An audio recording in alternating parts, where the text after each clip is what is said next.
Wargaming have finally released the new season called Tigers, and this Tigers season is already covered within some of the videos that we've done in the past last week and in the back end of last week. But most importantly from today's video, we're having a look at some of the extra changes that weren't really kind of given to us when they kind of announced the new season, which is this Tigers event. And if you want the full season information breaking down every single one of the Battle Pass items, we did that on Saturday last week, so you can take a look at that one and see what you think of this update. But most importantly is what they actually did with this update that isn't just based around the new season, because we get a new season every 6 to 8 weeks depending on what Wargaming are kind of doing, and essentially this is the update so far as to what they've actually done in the game. Of course, we've got a new map coming out,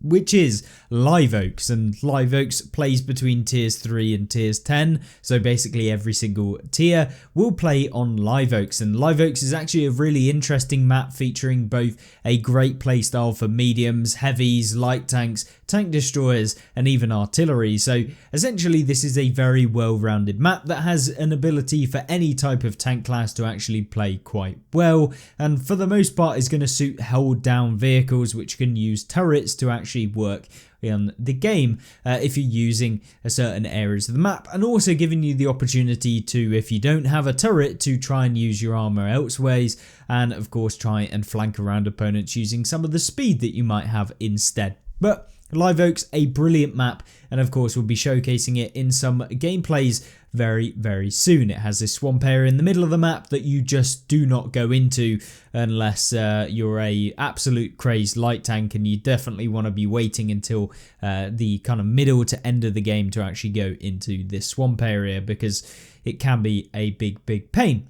But either way, of course, we have yet to get into the actual game and see whether they've made some drastic changes to how the map actually plays since it was last introduced in the game. It is a returning map that we've already seen and already had on the game, so it'll be interesting to see how they've kind of changed it, whether it's just graphically or whether it's actually changed in its entirety. But balance updates, this is where it becomes more interesting, and they have balanced Himmelsdorf apparently with encounter mode. South team spawn points are now more spread out, so yeah, you're not all kind of in one area. But the tanks, this is probably the most important section for today's video, and essentially what they did is they highlighted that they would be changing or balancing some of the German heavy tanks, including the Tigers, the Tiger P, the Tiger 1 Hammer, Tiger 2, all the way up to the E75, including some of the super heavies like the VK1001P. But how have they actually changed these vehicles? Because to my knowledge, the actual Tiger lines were pretty decent and they didn't really need a whole lot of buffs. But as we go on to the Tiger 1 here, you can see it has an average damage of 240, which has the option when you're using the Top Gun 8.8cm KWK of 240 with decent penetration values and a pretty solid vehicle in its entirety. A real decent vehicle when it comes to DPM. It's a heavy tank that has DPM that outrivals most of the tier 7 mediums, as you can probably expect. That is a little bit broken, but of course, being one of the most popular tank lines in the game, Wargaming have decided that it wasn't enough to have 240 alpha, but indeed have 280, buffing the damage by 40, but in doing so they've actually reduced the reload or increased the reload and reduced the kind of amount of shots that you can get off in a minute, but kept the DPM basically the exact same, and probably done so because of the fact that the reload is of course going to reflect the increase in damage, so that they stay consistent in how much damage they can deal out, which I think is a good change, to be honest, but probably not necessarily one that we necessarily needed. I felt like the Tigers were in a decent spot, and there are certainly other vehicles that I would have loved to have seen actually changed, and certainly some of the less used vehicles buffed considerably, as opposed to kind of slightly changing and minor alterations to some of the existing vehicles that not too long ago actually got buffs themselves. But either way, the KWK gun is basically upgraded for most of the vehicles that actually feature it, including the Tiger P. And so we're not going to cover this gun in detail with regards to all of the different tanks that actually use it. But you can see that regardless of what tank you're actually playing, it did get buffed. And so you'll see that whether you're playing the Tiger 1 or the Tiger P, which is basically the main changes. But there's one thing that is kind of annoying me here, which is the Tiger 1 hammer. Now, some of you might think, oh, the Tiger 1 hammer, this was actually one of the most broken tier 7 heavy tanks when it was actually released, and yes, it is still entirely amazing in the game. But what have they actually done with this vehicle versus the actual Tiger 1s? Well, this premium vehicle has now got 150mm of frontal armor as opposed to the 100mm that it previously had. And if we actually crop open a tanks.gg real quickly, where we can see the armor model of the Tigers here, hopefully you guys will get where I'm coming from. The Tiger 1, as you can see from the front, has 100mm. So they've given the premium Tiger increased armor when it comes to the premium, which I would only assume the 100mm of armor will actually be on this frontal plate here and this frontal plate here. Now, what annoys me about the fact that they've given this premium vehicle the increased armor is that they know that the Tigers are prone to getting penned straight through the front. But what they haven't done is balanced it across the board. They haven't given the actual free versions or the tech tree versions the same buff, and I would definitely see them increasing the armor of the Tiger 1s and the Tiger P to reflect a similar sort of level. And so what you'll see now when the Tiger 1 is actually angling, when we go to the live model, instead of being an auto pen by basically everything, with 150mm, you're probably looking at nearly 200 if you're actually angling properly, maybe slightly higher at about 170, 180mm. Add a few extra millimeters on there and you're probably at a decent range. So you might actually be able to bounce rounds in the Tiger 1 hammer, which is yeah, a little bit annoying to say the least when it comes to playing. And the difference between the hammer and the standard vehicles is that this one goes, I believe, or has slightly better DPM now in terms of effective, because it has the smaller reload, but of course has the same DPM as what you previously had. And so yeah, it's just basically going to be a better Tiger, I think, at this point. So yeah, I don't know why they buffed the already amazing Tiger 1 hammer to even better, but there we go. I guess Wargaming intending some different changes to some of the premium vehicles. But the Tiger 1 hammer will do a full review on all of these vehicles, by the way, in the upcoming weeks, showcasing what they're actually like currently in the game. But of course, that's not the only changes. They've made some changes to the Tiger 2. The same gun has also got the same changes for the Tiger 2, as they share the same main armament as a stock package and kind of some of the familiar guns that you get along the way. However, what they have done is they've also changed the 10.5cm KWK L52, and of course the KWK 43, L71 and the L52 and L68, which is basically all of the guns. They've given them more alpha damage, so that the Tiger 2, instead of having 320 alpha, it now has, at tier 8, 360 alpha. And in order to actually do that, what they've done is increase the reload by about 10%, just slightly less. And they've given the DPM essentially just slightly higher, but basically the exact same. So what it means now is you're going to be reloading pretty quickly anyway with the Tiger 2, as well as hitting harder, which is pretty good. And when you combine all of that together on an already amazing vehicle, I feel like this is going to be one of those tanks that certainly can play even better than it did previously, because you don't have to expose yourself as much as you previously did. So Tiger 2 getting some significant buffs, and the Tiger 2 itself is actually one of the best tier 8 heavies, in my opinion, from playing it and trying out all of the sorts of tier 8 heavies in the game. It has that great reload, as well as having a decent amount of view range, speed and mobility alongside armor. Yeah, I think that this tank probably didn't need the buffs, but they're an addition, and there's certainly better kind of balancing changes that they could have made instead of some of these. Now, one good actual change that I think is warranted is the VKA, or the VK4502A, which is the tier 8 medium vehicle that kind of, well, it's kind of a hybrid between a medium heavy tank leading on to the VKB. And the VKA is essentially a medium tank that doesn't have too much armor and doesn't really have too much alpha. So what they've done is increase the damage of this vehicle to be in line with what you see with the Tiger 2, and also giving it slightly higher reload, but also keeping the DPM increased as well. And compared to the Tiger, this one actually gets much quicker DPM, or much higher DPM, with the advantages of the top guns on this thing, which is a brilliant sign. I think it's a great change. Is it enough to make the tank actually good and very competitive? I don't think so, but it will definitely make it a lot easier for those of you grinding through any of the kind of VKB line and the Panzer 7 line leading up to it. So the VK1001P, this has also received some buffs, which include a reload increase, but also a damage increase for the lower package gun. It doesn't include any changes to the top packages. The King Tiger has got its damage increased as well, as you saw with the Tiger 2. This is a premium variant. And then we've got some buffs and changes to the E75. So what we see here is that the chassis shot dispersion during movement and rotation has gone down, which means it's more accurate with its guns, and that is yeah, definitely not something that was necessarily needed on the heavy tank, with a game that was already absolutely crazy with how far people can hit auto aims across the map with. So making the dispersion on the move whilst auto aiming on the move is going to be better.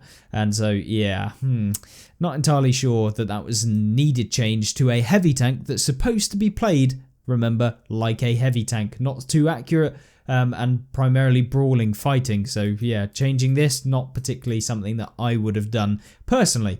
The turrets you've got here, of course, getting the same changes as all of the previous tanks with the same shared packages. However, as you start to go up, you'll see that the kind of gun depression, or not gun depression, but reload has also increased, and so you're going to see DPM staying about the same when they've increased the damage. It might make the kind of lower caliber gun maybe potentially worth it on the E75, but I still think the top gun is where you're going to be wanting to play with.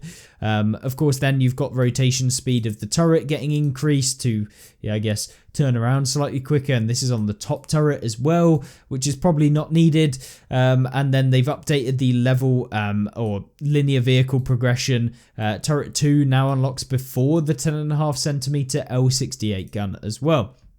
Then now we move on, because this is the VKB, which is a tank that has definitely needed some love for a long time, and probably one of the most needed buffs that Wargaming could have done to a heavy tank, especially a rear mounted one that's supposed to have armor. The VKB was not particularly too great when it comes to playing at tier 9, and often would get penned by absolutely everything. So what they've done is they've increased the damage of the guns. Yeah, probably not the change that needed, and probably some armor buffs would have been a better suit to actually make the VKB usable, because at the end of the day, you're still a slow tank that has some armor and supposedly is meant to have armor but doesn't really get it, and so you're sacrificing a lot to be able to get it. And so yeah, buffing the kind of reload speed or the damage per minute and increasing the reload speed, it's not going to make enough of a change to actually warrant playing this vehicle. And certainly they've changed the smaller gun packages, which really don't make a difference, because you don't really want to be taking that in a rear mounted side scraping vehicle that essentially relies upon pulling around a corner with a big gun and derping someone for 490 or whatever, and then pulling back around the corner to avoid taking any hits. But yeah, either way, it's nice to see that they increased the terrain resistances or decreased them, but meant it basically is going to be better performing when it comes to actually using it on any of the medium and soft terrains. And so, yeah, you should maintain your speed a little bit better. So that's kind of nice.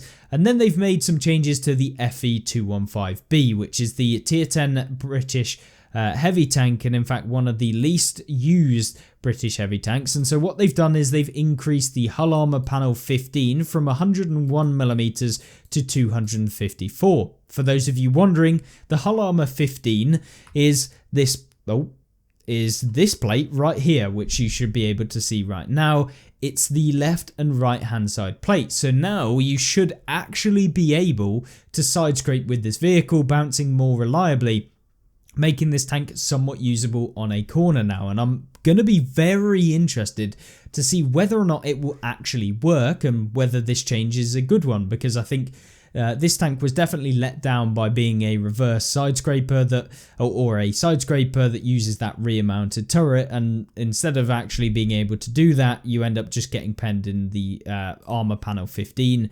And so they've changed it now, so hopefully that doesn't happen anywhere near as much. But that's not it, because not only has the or the FE215B, but the Panzer KPFW7 or the Panzer 7 has also got some amazing buffs. They've changed the rear mounted area, much like the FE215B. This has got some buffs, which means that now the 17 and 18 plate, as you can see here on screen, if we zoom in a little bit more like we did with the previous, you'll see that the 17 and 18 plate is right here. They've changed these considerably, so these are no longer a weak point really. 240mm on the 18 plate, which means if you're looking at it from the front, you're never going to be able to pen it, and 300 on the 17, which means you are going to need a super high caliber gun with premium ammunition to be able to actually pen this in this location. And so now your main weak point becomes the lower plate of the VKs or the Panzer 7, and of course trying to hit through the mantlet or just left and right of the mantlet to be able to actually pen this thing. Yeah, this could be interesting. I'm definitely looking forward to trying out both the FV and also the Panzer 7 and seeing whether or not these make it a massive difference. I feel like with the Panzer 7 this is going to be a big change and probably make it a lot more usable and maybe even make it a meta vehicle in the game right now. So with that being said, there are also some Cold War heat shell updates whereby they've actually changed some of the damage that each of these do, alongside changing the penetration of some of these and removing some of the heat shells to use them as HE shells. It's basically just some housekeeping, making sure that the heat rounds aren't kind of your standard vehicle round that, yeah, is just not good in any tier or era above era 2 and in era 2. In line with some of the Cold War economy update that they did, well, I say recently, but a couple months back, or a month or so back. Essentially what they've done now is they've changed some of the costs of some of the ammunition such that they reduce quite a lot of them to make it a little bit easier to maintain your silver and of course earn a bit of silver as well. And so I think this is a good change. It's going to definitely help people out, and that's kind of how it's going to be. And essentially, costs in silver unless otherwise denoted with a G for gold. So you're going to see rounds be significantly reduced in cost. They've also introduced some new garage gear. The new camouflage is also in the game. As you can see, this is what it looks like. This is a Type 5 with the skin. It's for the Japanese tech tree lines. You can see here an STB1. This has a really nice skin. I think it actually really suits, and yeah, I like the look of this thing, and it's implemented into the game right now, so if you're interested in trying out the new camo, you can do. Now there are some additional improvements. Now these are always interesting because Wargaming try and sneak some stuff in here usually with what they've done. So matchmaking improvements. What they've done is adjusted the matchmaking rules so that if after 2 minutes there aren't at least 5 bottom tier tanks per team, the match will be created without the bottom tier tanks. This changes to address feedback about instances in which a player could be the only bottom tier tank in a match. And that has happened to me not that long ago, where I felt like I was one of the only vehicles in the game that was bottom tier. I've also had it really backfire in the past when I was playing with one of my friends, that we literally, there was tier 9s and I think we were playing in the Tiger P, and we ended up being the only non-tier 9 vehicle in the game, which means not even on the enemy team, they didn't even have tier 7s. It was tier 9 on both sides, and then just us two in the Tiger P. It was the most ridiculous matchup that I think I've ever seen in my life. But don't worry, because I think we ended up dealing the most damage out of all of the tier 9s in the game, which is just as well, because yeah, we would have lost horrendously if we played badly. But either way, yeah, hopefully this actually addresses this. I'm not entirely sure whether it will mean that bots will get added into some of these games. We're not really sure at this point, but essentially what they'll do is start matching up teams as closely with the tiers, which should help out with, you know, being bottom tier a lot more. So fingers crossed that this will kind of improve how the matchmaking actually works, and we'll see in the future whether that actually does anything. They've also made some changes to mouse and keyboard, which means that the orbit camera in the garage has been disconnected from mouse movement. So previously, if you were just moving your mouse left to right, you would end up actually moving the garage. Now what they've done is, in order to actually move it, you have to hold and click and move around and drag around, basically. They've added mouse support to click on various items within the contract, seasons and challenges tab, and they've added rotate buttons to the customizable garage, so mouse users can rotate garage gears as well. New player experience improvements. They basically added in a couple of little highlights that tell people they should do certain things. It's not really even what I would hope that they do, which is telling people what to add as kind of like their first skills and stuff like that, or like an advisor, which I think would be useful to kind of let people know what a typical light tank loadout or a medium tank loadout would be, which I think should be added in the future. They've removed the theatre of war artillery strikes, as well as various smoke plumes from all maps to prevent confusion.